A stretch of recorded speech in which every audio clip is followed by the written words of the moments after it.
क्या करूं? तो भगवान जी रोने लगे। भगवान जी रोने लगे, हे खगमृग हे मधुकर सैनी, तुम देखी सीता मृग ने। भगवान जी दाढ़ मार मार के रोए। किसके लिए? पत्नी के लिए। पत्नी के लिए रोए। अरे मेरी पत्नी कहाँ चली गई, मुझे मेरी पत्नी नहीं मिल रही। महात्माओं के कानों में आवाज गई। किन्हीं पक्षी से पूछा, ये भगवान जी क्यों रो रहे हैं? बोले पत्नी के लिए, पत्नी के लिए रो रहे हैं। ऋषि लोग कहने लगे, क्या पत्नी के आने के बाद रोना भी पड़ता है? बोले महाराज रोना पड़ता है। कुछ घर में बैठ के रोते हैं, कुछ घर के बाहर बैठ के रोते हैं, पर रोना सबको पड़ता है। भगवान को भी पत्नी मिली तो उन्हें भी रोना पड़ा। तुम तो मनुष्य हो, तुम क्यों नहीं रोओगे? सारे ऋषि मुनियों ने हाथ जोड़ दिए, छड़ी छोड़ो, हमें नहीं चाहिए पत्नी, अगर रोना पड़े तो। भगवान जी तुरंत, सबका भला हो, सबके भले में मेरा भी भला है। भगवान जी रोते भी हैं तो उसमें भी कुछ पीछे रहस्य छिपा हुआ। भगवान श्री राम अहिल्या का उद्धार करके महाराज जनक की सभा में पहुंचे और जनक महाराज जी देख करके प्रभु श्री राम को आनंदित, तो कहते हैं भगवान को उस कमरे में बिठाया गया जो जानकी का कमरा था। सुबह सुबह गुरु जी ने कहा, सुबह उठ करके पुष्प वाटिका से पुष्प चुन के लाना, भजन पूजन करेंगे। तो दोनों भाई सुबह ही सुबह पुष्प वाटिका से पुष्प लेने गए। अब भगवान श्री राम ने आवाज लगाई कि लक्ष्मण जरा देखो माली है क्या?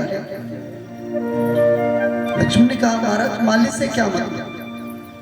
फूल सामने, बगीचा अपना, राजा जनक का बगीचा है और फूल सामने, तोड़ो। राम जी कहते हैं, नहीं, भले ही किसी का खेत क्यों ना हो, लेकिन उस खेत पर सबसे पहला हक होता है जो खेत में काम करता है उसका। माली से पूछे बिना हम फूल नहीं तोड़े। और उधर माली खुरपी लिए हुए अपने पेड़ों की नलाई पुताई करता, तो मालिनी ने उससे धीरे से कहा, तुम यहाँ सब दिन लगे रहते हो। वो देखो मिथिलापुरी में अवध के 2 राजकुमार आए, कहते हैं भगवान है, और तुम यही अपना सारा जीवन बर्बाद कर दो। माली ने कहा, रे पगले, इंसान को अपना कर्तव्य कर्म करना चाहिए जो उसका कर्तव्य है। संसार में यूं ही किसी के पीछे नहीं फिरना चाहिए। जो उसका अपना कर्तव्य है वो उसे पूरा करे, भगवान तो खुद उसके पीछे पीछे चले जाए। जो तुम्हारा कर्तव्य है हमें वो पूरा करना। मालिनी ने कहा, रे बात तो तुम्हारी सही है, लेकिन मेरा तो मन करता है कि एक बार उस छटा के दर्शन करूं, एक बार उन्हें देख तो लूं। कहते हैं बड़े सुंदर है, उनका रूप बड़ा निराला है, जो भी देखता है देखता ही रह जाता है। मालिक कहने लगा, ऐसा मुझे तो नहीं लगता। क्यों? बोले सुनो, जिस प्रभु का हम अपने हृदय प्रदेश में दर्शन करते हैं वही प्रभु तो हमें मिलने आएगा, और वो इतना सौम्य, इतना आनंददायक, जब हमें अपने घट के अंदर ही दिखता है,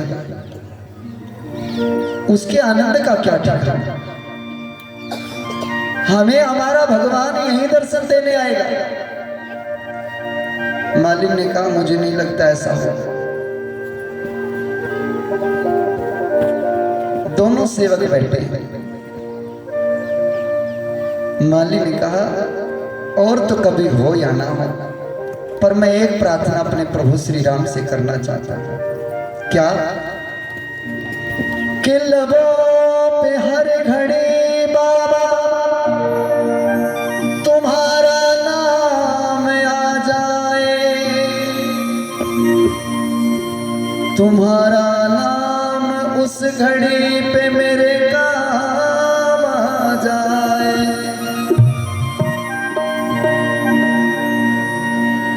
झुका हो शीश सेवक का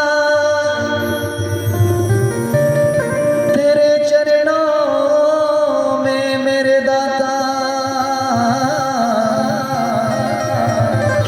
उसी वक्त मेरी मौत का पैगाम आ जा।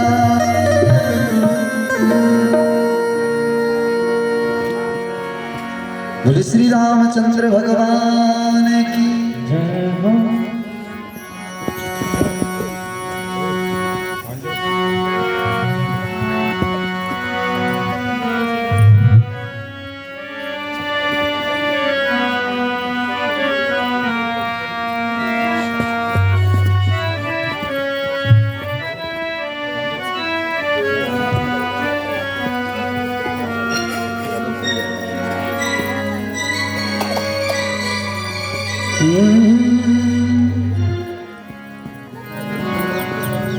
बोले श्री रामचंद्र भगवान की। मेरे राम जा दिन मेरा अंतिम सफर हो। मेरे राम जा दिन मेरा अंतिम सफर हो। मेरे राम जा दिन मेरा अंतिम सफर हो। झुका तेरे चरणों में सेवक कसर हो। मेरे राम जा दिन मेरा अंतिम सफर हो। मेरे राम जा दिन मेरा अंतिम सफर हो। झुका तेरे चरणों में सेवक कसर हो। मेरे राम जा दिन मेरा अंतिम सफर हो। मेरे राम जा दिन मेरा अंतिम सफर हो।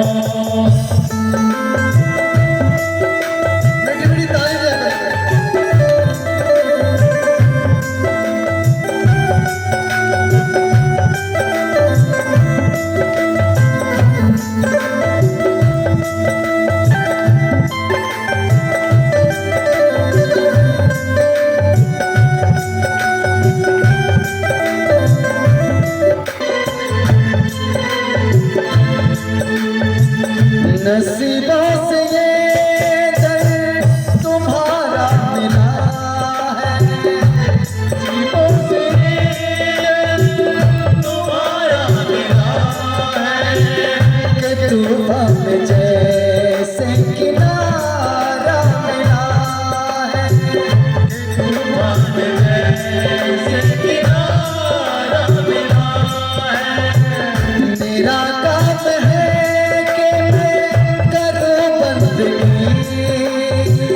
मेरा काम है कि मैं करूं बंदगी। तेरा काम है बख्श दे जिंदगी। तुम्हारी नजर पर ये मेरी नजर हो। मेरे शाम का दिन मेरा अंतिम सफर हो। मेरे राम जा दिन मेरा अंतिम सफर हो। झुका तेरे चरणों में सेवक कसर हो। मेरे राम जा दिन मेरा अंतिम सफर हो। मेरे राम जा दिन मेरा अंतिम सफर हो। माली ने देखा, मालिनी दौड़ के आई। अरे स्वामी तुम यहाँ गीत गा रहे हो भगवान के। भगवान दरवाजे। पति पत्नी दौड़े दौड़े गए और महाराज बगीचे का दरवाजा खोला। भगवान को अंदर लेके आसन पर बिठाया, चरणों में फूल चढ़ाए और भगवान के चरणों में बैठ करके दोनों पति पत्नी कहने लगे। मेरे बुझते दीपक को फिर से जला दो। मेरे बुझते दीपक को फिर से जला दो। मैं टूटा हुआ हूँ मुझे आसरा दो। मैं टूटा हुआ हूँ मुझे आसरा दो।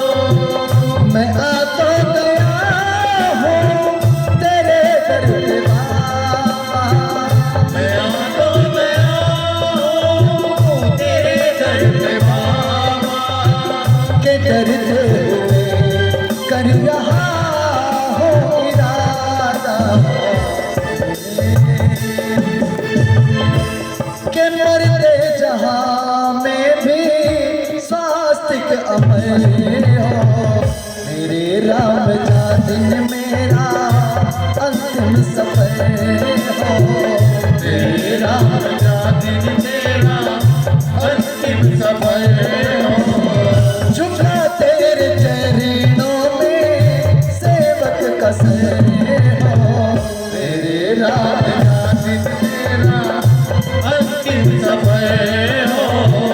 मेरे राम जा दिन मेरा अंतिम समय हो। भगवान श्री राम ने माली को उठाया, कलेजे से लगाया। माँ कौशल्या ने कहा था कि राम जब तक तू बिल्कुल आम नहीं होगा, साधारण आम आदमी, जब तक तू बिल्कुल आम नहीं होगा तब तक तू श्री राम नहीं होगा। श्री राम बनने के लिए आम जीवन में आना पड़ेगा। अगर आपको श्री लगाना है अपने आगे तो बिल्कुल साधारण हो जाओ, सहज हो जाओ, ऐसे जिसको कोई भी प्राप्त कर। भगवान श्री राम उन माली और मालिन के पास तक भी पहुंच गए जो कब से इंतजार कर रहे थे पर अपने कर्तव्य पर लगे थे। माली का काम बगीचे को संभालना, तो अपने कर्तव्य पर लगे थे। जो भगवान ने काम दिया है हम उस काम को बड़े सहज तरीके से और सच्चाई के साथ करेंगे तो हमें कहीं दूर जाने की जरूरत नहीं, भगवान खुद चल के हमारे पास आए। इधर से फूल तोड़े और उधर माँ जानकी कात्यायनी माता का पूजन करने गई थी। कहते हैं, भागवत जी कहती है कि जिन कन्याओं का विवाह नहीं हो पा रहा है उनके लिए कात्यायनी माता का व्रत होता है। त्रयोदशी के दिन किया जाता है। शुक्ल पक्ष कृष्ण पक्ष की दोनों त्रयोदशी के व्रत होते हैं और मंत्र बड़ा सहज है। ओम कात्यायनी महाभागे महायोगिन्य धीश्वरी नंद गोप सुतम देवी पति कुरुते नमः। इन मंत्रों के साथ माँ कात्यायनी का पूजन किया। माँ जानकी ने भी व्रत अनुष्ठान किए और वहां माँ भगवती के सामने फूलों की माला चढ़ाई, पूजन किया। जय जय गिरिधर राज किशोर, जय महेश मुकुट चंद्र चकोर। मैं आज मेरा स्वयंवर है, मुझे मेरा स्वामी जरूर। अब उधर से माँ जानकी माँ गणेश जी को शंकर जी को रिझाती हुई मनाती हुई और इधर भगवान श्री राम, तो दोनों का पुष्प वाटिका में मिलन। भगवान श्री राम ने जानकी को देखा, जानकी जी ने प्रभु श्री राम। सखियों ने देखा ये बहना, ये जोड़ी अच्छी है। प्रभु को देख करके निहार के सारी सखियां कहने लगी ये जोड़ी बढ़िया है। घर आए, घर आते ही सुबह सुबह बड़ी भारी सभा लगी। बड़े बड़े राजा आए, दूर दूर के भूपति नाना बड़े बड़े राजा आए और आकर के सब अपने अपने आसन पर बैठ गए। महाराज राजा जनक ने स्वयंवर के निमित्त बीच में वो धनुष रखा, बड़ा विशाल धनुष। अच्छा, धनुष का भी अपना एक भाव देखो। कहते हैं महाराज जनक ने धनुष को क्यों चुना कि जो धनुष पर प्रतंचा चढ़ाएगा, धनुष को उठाएगा, प्रतंचा चढ़ाएगा, उसी के गले में सीता वरमाला डालेगी। ये संकल्प क्यों लिया? कहते हैं एक रोज की बात है, जानकी अपने घर के अंदर, अपने महल के अंदर साफ सफाई कर रहे थे, झाड़ू चौका कर रहे थे।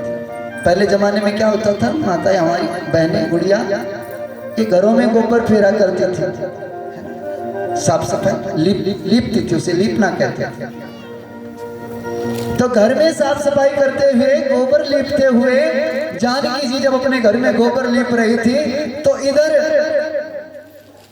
बाएं हाथ से धनुष को ऊपर उठाया और धनुष के नीचे से ऐसे गोबर फेर दिया और धनुष वहीं रख दिया। जनक जी ने देखा, हे भगवान, जिस धनुष को 10 लोग उठाते हैं उस धनुष को मेरी बेटी अपने बाएं हाथ से उठा करके एक हाथ से दूसरे हाथ से साफ सफाई करके वहीं रख रही है। इसके लिए वर भी वो चाहिए जो इस धनुष को उठा के इस पे प्रत्यंचा चढ़ा दे। बराबर का तो होना चाहिए। तो धनुष रखा पीछे। मंत्री उठे, उठ करके ऐलान किया, रे मुनिंदाओ, जो इस धनुष को उठा करके इस पे प्रत्यंचा चढ़ा देगा उसी के गले में जानकी वरमाला डालेंगे। कोशिश कीजिए। लाइन लगी है, बड़े बड़े राजे महाराजे खड़े। भगवान श्री राम लक्ष्मण गुरु के पास बैठे हैं। राम जी को देख करके जाकी रही भावना जैसे प्रभु मूर्त देखे तीन तैसे। किसी ने देखा ये तो अयोध्या के राजकुमार हैं। अरे हमने सुना ये तो नारायण के अवतार हैं। अरे ये तो महाराज दशरथ के बेटे हैं। एक राजा ने कुछ राजाओं को इकट्ठा किया, भैया मेरी बात सुनो। क्या? मुझे पता चला है अभी अभी कि जानकी का जन्म तो धरती से हुआ है। हाँ, धरती से हुआ, वो धरती से प्रकट हुई। और राजा जो होता है वह धरती का स्वामी होता है। तो इस हिसाब से तो वो हमारी बेटी हुई। पिता बेटी से विवाह करेगा तो बहुत बुरा, ये ठीक नहीं है। हम तो महाराज जनक की तरफ से हैं, अब हम इस धनुष को नहीं उठाएंगे। क्यों? क्योंकि वो देख अवध के राजकुमार जहां बैठे हों वहां किसकी औकात है कि वो धनुष उठा ले। लेकिन कुछ लोग ऐसे भी थे अहंकारी, उन्होंने कहा, रे तुम लोग बूढ़े हो गए हो, तुम्हें देखा इतना बड़ा धनुष कौन उठाएगा, इसलिए बन गए कि राजा तो धरती का स्वामी होता है। अरे नारी उसकी जिसके पास ताकत है। मर्यादा को खंडित करते हैं अहंकारी लोग। अभी हम चलते, हमें देखे महाराज एक अकड़ के मुंह छो परताओं देते हुए गया और जाकर के धनुष को उठाने ही वाला था कि उसके बाद में जो बैठा था उसने गणेश जी का ध्यान किया। हे गणेश जी महाराज, ये धनुष ना उठा ले, सवा मण लड्डू चढ़ाऊंगा। ये ना धनुष उठा। हम लोग दूसरे का काम ना बन जाए इसलिए भी प्रसाद बोल देते। ये धनुष ना उठा ले, सवा मण लड्डू चढ़ाऊंगा। अब उस बेचारे ने बहुत जोर लगाया, बहुत जोर लगाया, पसीना पसीना हो गया, पर धनुष नहीं उठा। हार थक के बैठ गया। अब वो चला जिसने प्रसाद बोला था, अब वो चला, उसने जाकर के जोर लगाना शुरू किया। तो जो आके बैठा था उसने कहा, ये क्या उठा ले, ये कहां से उठा, इसमें तो मुझसे कम बल है। दूसरे कहने लगा, ये उठा लेगा। क्यों? बोले इसने प्रसाद का भूला था। कैसा? कि तुम ना उठा पाओ इसलिए सवा मण लड्डू चढ़ाएगा गणेश जी। अब वो जो हार गया है उसने कहा, मैं सवा 2 मण चढ़ाऊंगा, पर ये भी ना उठा पाएगा, ये भी ना उठा पाए, मैं सवा 2 मण चढ़ाऊंगा। गणेश जी सोचने लगे, अगर उठाए ना उठाए हमारा तो फायदा ही है, 1 से सवा 2 हो। बोली बाकी बिहारी लाल की। सब बारी बारी से आते रहे, जी भर जोर लगाते रहे, पर कोई धनुष को ना उठा पाया। जब कोई भी धनुष को ना उठा पाया तो महाराज जनक को क्रोध आया। क्रोध आया और अपने आसन से खड़े हो गए, दिल मिला करके बोले, अरे मैंने यहाँ क्षत्रियों को बुलाया था, ये नपुंसकों की फौज कहां से चली आई? जिस धनुष को मेरी बेटी बचपन में खेला करती थी तुम लोग उठा भी नहीं पा रहे। मुझे लगता है ये धरती क्षत्रियों से विहीन हो गए। इतना सुनते ही लक्ष्मण को भी क्रोध आ गया। लक्ष्मण जी झट से अपने आसन से खड़े हो गए, कहने लगे, राजा अपनी वाणी को यहीं लगा दे, क्योंकि यहाँ अवध के राजकुमार बैठे हैं जो तुम्हें और तुम्हारे धनुष को उठा करके समुद्र में फेंक देंगे। और कहते ही साथ चल पड़े, धनुष उठाने चल पड़े। विश्वामित्र जी ने छोड़ा, ये उठा के फेंक देगा, इसका कुछ नहीं बनता। विश्वामित्र जी ने झट से पकड़ा, कहाँ जाते हो? जिस घर में बड़े बैठे हों छोटों को नहीं बोलना चाहिए, बैठ जाओ अपने आसन से। लक्ष्मण जी बेचारे चुप हो गए, बैठ गए। विश्वामित्र ने कहा, राम बेटा अब तुम जाओ, तुम महाराज की समस्या का समाधान करो। भगवान श्री राम गुरु चरणों में माथा टेका, टेक करके आगे बढ़े। तो माता सुनैना ने ऊपर से देखा, अटारी सरी ये नन्हा सा बालक, इतने बड़े बड़े राजाओं से ये काम ना हुआ, ये फूल सा बच्चा क्या इसे उठाएगा। भगवान जी गए तो देखा धनुष तो शंकर भगवान का, तो भगवान शंकर के चरणों में 3 बार दंडवत किया। हे भोलेनाथ, तेरी दया बरसेगी तो तभी ये धनुष उठ सकता है, अन्यथा किसी की मजाल नहीं जो इस धनुष को उठा ले। ये धनुष क्या है? अहंकार ही हमारा धनुष है। हमारे जीवन में जो अहंकार है वही धनुष है। इस धनुष को अगर कोई उठा सकता है और तोड़ सकता है तो ज्ञान मार्ग से तोड़ सकता है। भगवान श्री राम ज्ञानी है, ज्ञान के प्रतीक है।